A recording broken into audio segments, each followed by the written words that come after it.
দিনে দুপুরে কোথায় যাও? মা খুঁজে খুঁজে হয়রান।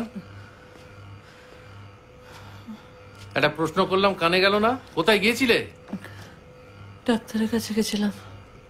আবার সে আয়ুর্বেদ ডাক্তার। তোমায় কতবার বলেছি রূপা, এসব আয়ুর্বেদ ফায়ুর্বেদ দিয়ে কিছু হয় না। হয়তো হতো যদি তুমি চাইতে।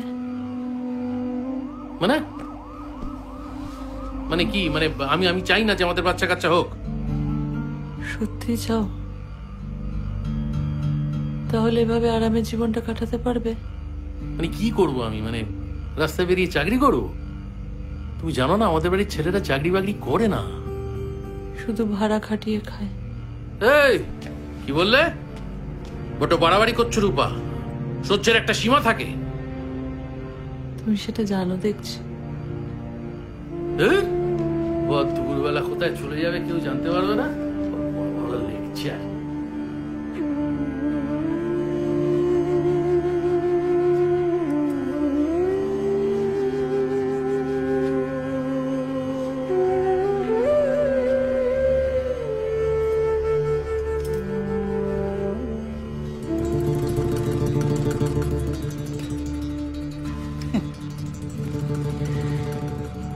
তুমি কেন দাদার উপর রাগ করছো সেটা তো আমি জানি।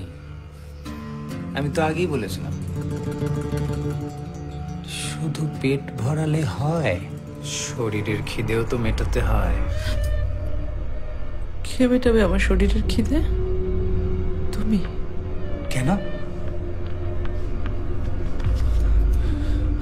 তোমার কি আমাকে এতটা অযোগ্য বলে মনে হয়?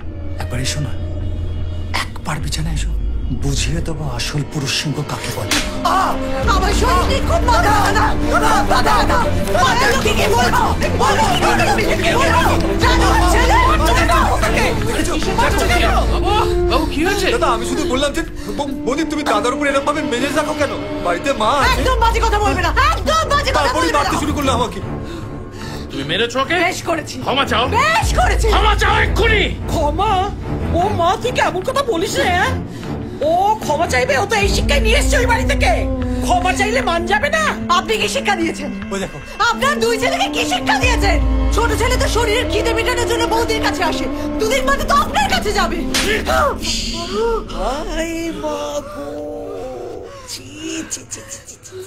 ওরে এই জন্যে এতদিনে বুঝলুম, এই জন্যে ভগবান তোমার কোল ভরায়নি। ছি ছি ছি ছি ছি, না হলে কোল কালো করে যারা আসতো তা শুনবেন। শুনবেন কেন কোল ভরেনি আমার? পড়াশোনা করেছেন তো? যান আলমারিতে সব প্রেসক্রিপশন রাখা আছে, দেখুন গিয়ে কেন কোল ভরেনি। আপনার এই বীর পুরুষ ছেলে শুধু বইয়ের গায়ে হাত তুলতে পারে, কোল ভরাতে পারে না।